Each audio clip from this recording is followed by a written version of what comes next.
¡Qué felicidad! ¡Qué felicidad! El día de hoy estar reunidos en una hermandad, en una fraternidad. Hoy teniendo una exposición maravillosa. Hoy vamos a arrancar este día de una manera espectacular. Así que con esta energía que tenemos el día de hoy, con esta conexión espectacular, hoy vamos a hablar de algo maravilloso. Desde Chile viene alguien espectacular. Él tiene una energía bien particular, una energía maravillosa con la cual hoy nos va a transmitir esta ponencia. Él nos va a hablar sobre la medición de la actividad cerebral a través de un sistema de electroencefalograma en un taller experiencial de aprendizaje experiencial virtual. Así que vamos a ponerle mucha atención y quiero que recibamos con un merecido y fuerte aplauso a Javier Russo. Muchas gracias, colega. Qué alegría estar acá. Qué privilegio, en verdad, poder hacer magia entre magos, como ya se ha dicho. Poder compartir mi camino, poder compartir mis aprendizajes. Verdaderamente estoy muy contento. Los saluda Javier Russo Pueyrredón desde Santiago de Chile.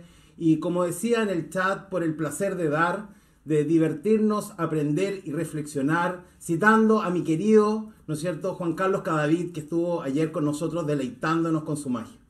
Yo no sé si ya me ven bien, ¿se escuchan? ¿Me escuchan bien? ¿Se ve bien? ¿No hay interferencia en este momento? ¿Me ven bien? Porque ya quiero arrancar.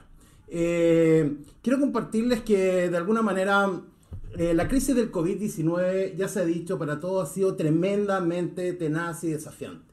Ha sido realmente muy desafiante primero en lo económico. Yo recuerdo cuando arrancó la pandemia, mis clientes me empezaron a llamar y me empezaron a decir, yo creo que como todos, oye Javier, se canceló el congreso, se canceló el taller, se canceló el proceso. Imagínate si ya no nos podemos ni siquiera juntar. O sea, tremendo, terrible. Un jaque mate de alguna manera a nuestro quehacer. Nosotros que somos facilitadores experienciales, que nos digan no nos podemos juntar, era como realmente anularlo de alguna manera. Y los que me conocen un poco más, saben de mí que mi carrera la he desarrollado 25 años en el tema de la innovación, del emprendimiento. He sido profesor de emprendimiento por 25 años en distintas universidades chilenas, tanto en pregrado como posgrado. Pero los que me conocen un poco más, saben de mí que soy un coleccionista de historias. Y lo que les quiero contar el día de hoy son tres historias que de alguna manera me volaron la cabeza. En este tema, literalmente, me volaron la cabeza. Por eso me metí en esta vaina de medir con electroencefalograma lo que sucede en la cabeza. Porque estas declaraciones, estas creencias limitantes, realmente me removieron. La primera historia que les quiero contar es la historia de Eric. Eric es un coach ejecutivo, del cual obviamente cambié los nombres para proteger a los inocentes. Pero es un coach ejecutivo amigo que me dijo, comenzando la pandemia, es imposible emocionarse a través de la virtualidad. ¡Wow! También escuché otra historia, la historia de Rebeca, una facilitadora de aprendizaje experiencial, que me dijo, y le escuché esta declaración, es imposible hacer un taller de aprendizaje experiencial o un taller de trabajo en equipo a través de la virtualidad. No es lo mismo. Pero lo más retador y lo más tremendo que me tocó fue escuchar a Bárbara, que de alguna manera me dijo, es imposible que exista aprendizaje significativo desde la virtualidad. Claramente, después de todo nuestro proceso de aprendizaje que hemos tenido en este año pandémico, estas declaraciones hoy, paradas hoy, un año y medio después, claramente hoy día vemos que cada uno ha tenido un proceso y que esto no es así. Con todas las enseñanzas del maestro Iturralde y con el camino que hemos hecho cada uno de nosotros a través de Turbo Team y todo esto, hoy, paradas hoy, vemos que sí es posible emocionarse, sí es posible generar un taller de aprendizaje experiencial virtual, sí es posible generar aprendizaje significativo. Y esto lo vemos los facilitadores en cosas muy simples como son, de alguna manera, las reacciones de nuestros socios de aprendizaje, las encuestas de reacción y que en definitiva sus reflexiones. Pues bien, en mi propio camino, esto me llevó a poder contribuir con nuestras declaraciones para salir de esta zona y con mi equipo desarrollamos, en el fondo, lo que ustedes ya conocen, que es nuestro emprendimiento virtualizarme.com. Pero esto se quedaba corto porque de alguna manera yo ayudaba a uno de los temas, que era poder hacer fácil lo que para algunos era un poco más difícil. Sin embargo, lo que hemos hecho de alguna manera es que me encontré con otra declaración tremenda, y que es una declaración que desde la ignorancia también he escuchado a partir del aprendizaje experiencial. ¿Cuál es? Muchas veces escucho gente que no conoce el poder de los juegos serios, de los juegos con propósito, del aprendizaje experiencial, de la gamificación, decir, esto es un jueguito, esto es una cosa poca, esto es algo de poca relevancia, desde la ignorancia. Entonces me propuse decir, bueno, ¿qué pasaría si, y así también desde la innovación, he escuchado cosas como decir, no, esto es un efectito. Lo mismo que he escuchado desde nuestra práctica. Entonces, desde ese lugar, me propuse decir, bueno, ¿qué pasará en nuestro cerebro a nivel neuronal? ¿No es cierto? ¿Qué estará pasando a nivel neuronal cuando exponemos a socios de aprendizaje en un taller de aprendizaje experiencial virtual? Y esto que de alguna manera puede sonar como algo de alta tecnología, algo propio de centros de investigación, algo propio, ¿no es cierto?, casi de Elon Musk. Decir, bueno, ¿cómo le podemos sacar una fotografía a nivel cerebral? Y esta foto lo grafica, ¿no? Cómo estar midiendo con estos electrodos y nos imaginamos algo de alta ciencia aplicada.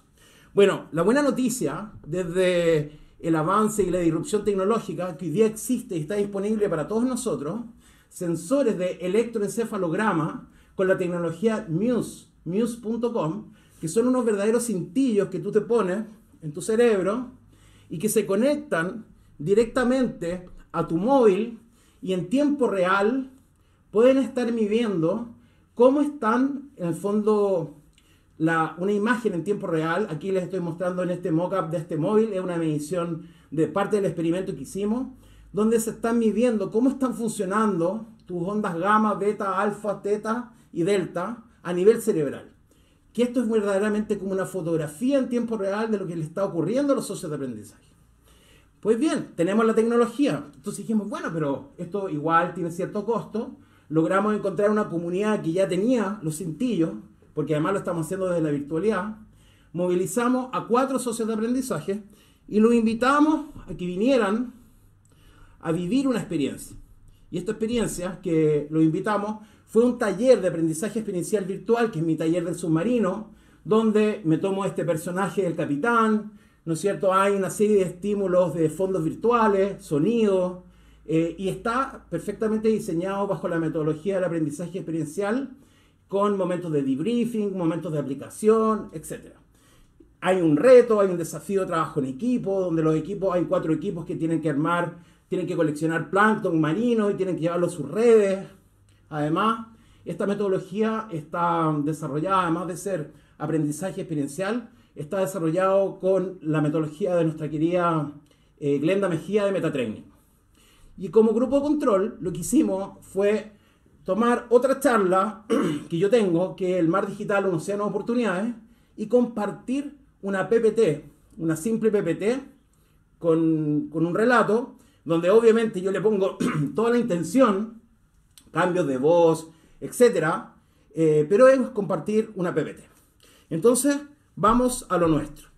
¿Qué es lo que pasó? Invitamos a estos socios de aprendizaje, de alguna manera se pusieron los cintillos, los sometimos a las dos experiencias de 2 horas, el mismo facilitador, yo, 2 experiencias distintas, los mismos socios de aprendizaje midiendo su actividad neuronal.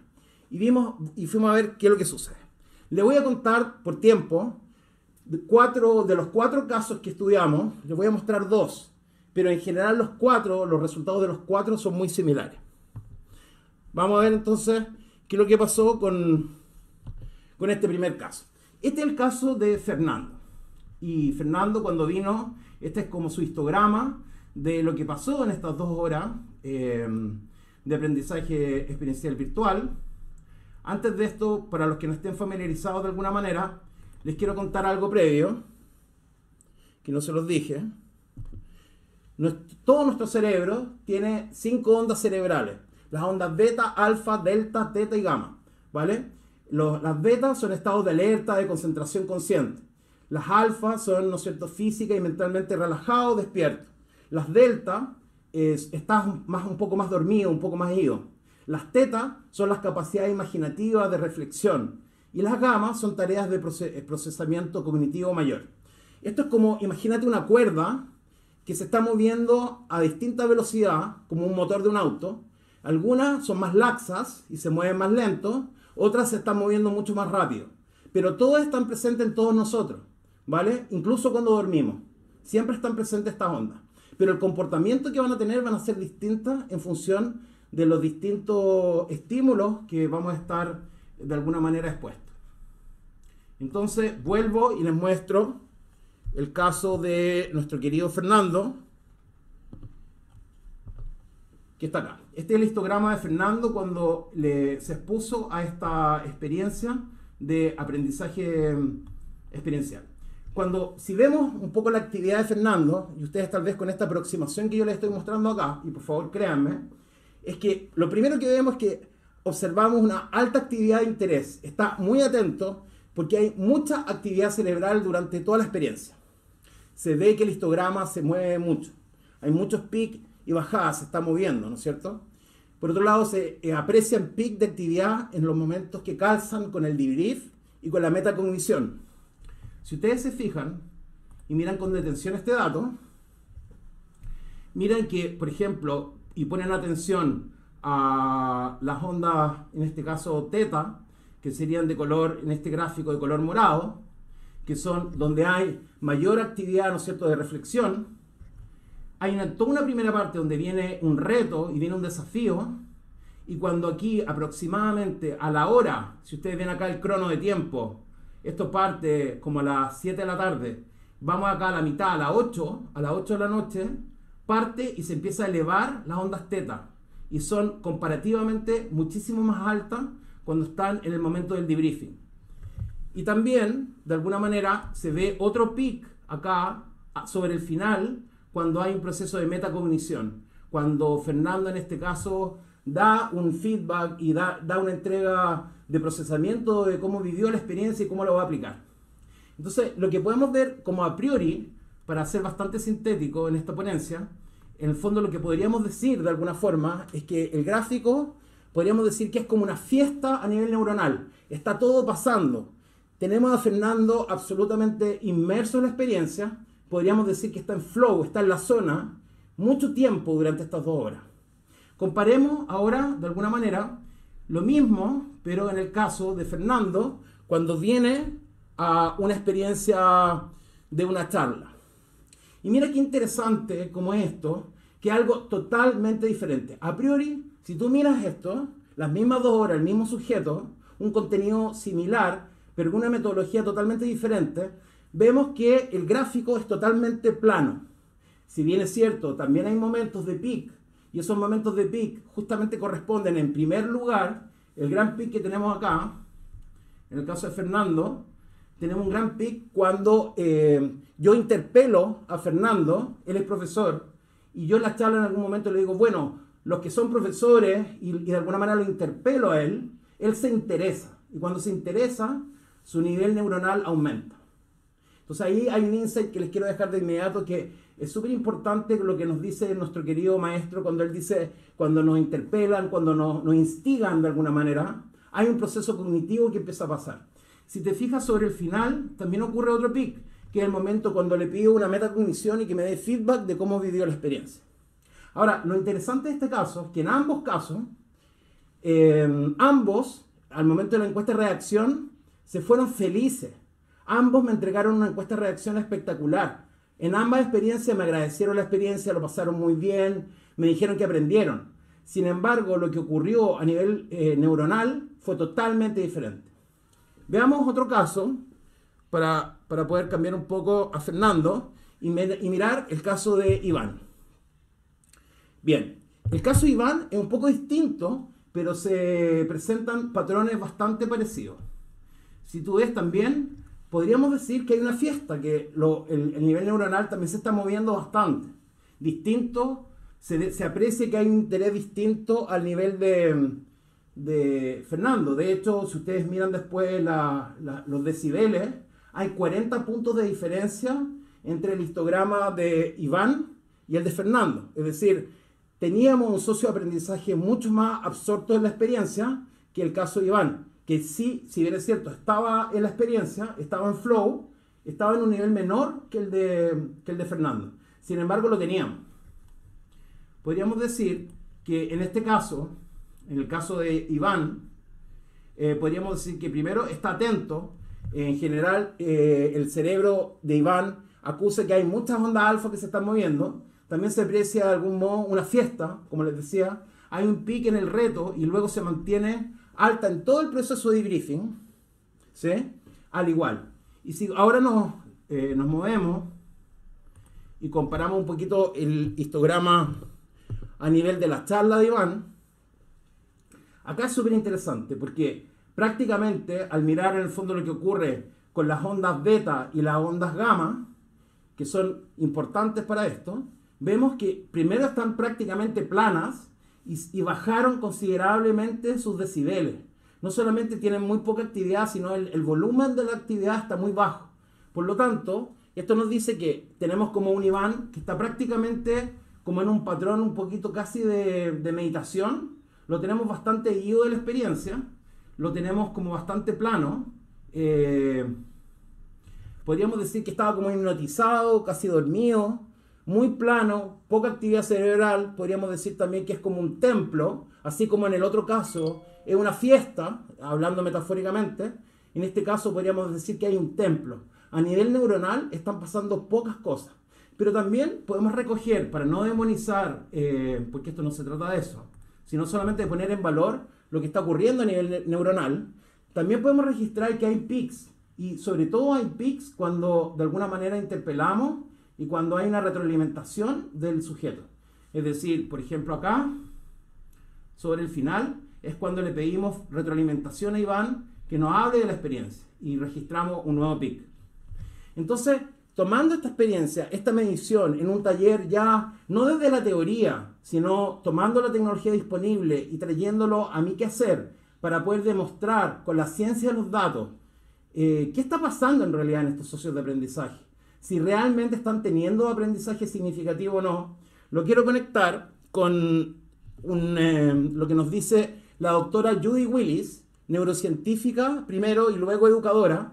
El caso de Judy Willis es muy interesante porque ella es una doctora especialista en neurociencia y luego estudia para transformarse en educadora, para demostrar estos conceptos que ella había demostrado a nivel de neurociencia.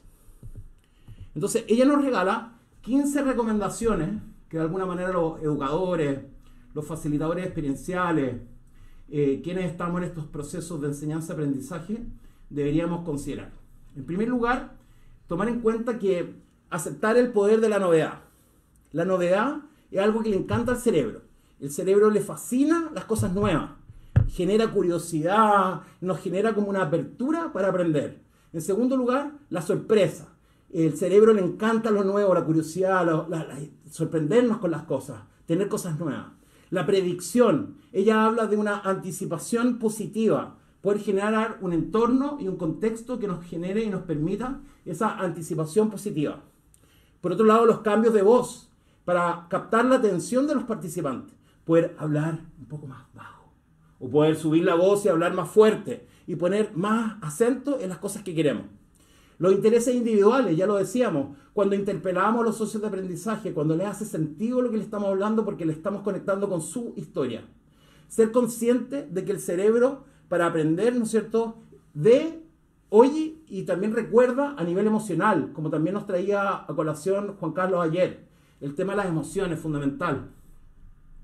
Activar conocimientos previos, basarse en lo que ya saben, que los socios de aprendizaje traigan sus saberes a la sala y a partir de eso poder compartir un mapa, poder en el fondo compartir lo que nosotros queramos traer, que es algo que en general los facilitadores experienciales hacemos. Utilizar elementos tecnológicos como mapas mentales, nubes de palabras, facilitación visual, sinestésica y fonética. Súper importante. Crear un clima seguro para aprender, psicológicamente seguro. Cuando los socios de aprendizaje tienen miedo, se sienten con ansiedad, y en general no tienen ánimo para aprender. Animar una mentalidad de crecimiento. ¿Cómo? Por ejemplo, como lo hace nuestro maestro, instigándonos a ser mejores, instigándonos a la impecabilidad, yendo por más, movilizándonos y motivándonos para hacerlo excelente. Establecer evaluaciones formativas y no punitivas como estamos acostumbrados en la educación tradicional con las notas, sino generar evaluaciones formativas, ya sea sincrónicas o asincrónicas, para que los socios de aprendizaje se den cuenta que están aprendiendo. Actividades que sean personalmente significativas, que los movilicen. Siempre utilizar momentos de feedback, que son momentos donde la actividad neuronal va a subir, metacognición, y siempre preparar los cuerpos y mentes para trabajar antes de generar un trabajo. Por lo mismo, los vitalizadores, los centramientos y todas esas técnicas que los facilitadores experienciales hacemos son tremendamente importantes. Entonces, para ir cerrando, primero, considerar que el cerebro, cuando está aprendiendo, gasta hasta 100 veces más energía. Por lo tanto, el cerebro discrimina lo que quiere aprender y cuando no quiere aprender. Si algo no te interesa, no te va a meter. Por lo tanto, hay un criterio de austeridad, por decirlo de alguna manera, de que el cerebro discrimina positivamente cuando tiene interés. Contar el objetivo, el propósito, ayuda al proceso dopaminérgico para que el cerebro esté dispuesto a aprender. Hay una tendencia del cerebro a resistir, como ya lo decía, el aprendizaje, que no le interesa. La importancia de las interacciones y la metacognición y el aprendizaje vicario como una estimulación a la neurona de espejo, que son fundamentales al momento de poder generar cualquier proceso de aprendizaje experiencial. Entonces, para ir cerrando el fondo, lo que nos motiva en esta fiesta, que es este congreso, convertir, ¿no es cierto?, el aprendizaje en una fiesta. Muchas gracias. Merecido el aplauso para Javier Russo desde Chile. Qué locura, qué locura. Yo aquí súper conectado. Es un tema que a mí también me apasiona, la parte del pensamiento humano. ¿Cómo podemos trabajar la programación neurolingüística para poder conectar una nueva experiencia y que realmente esta experiencia sea significativa para cada uno de los participantes de los talleres? Me parece maravilloso, Javier. Muchísimas gracias por este aporte.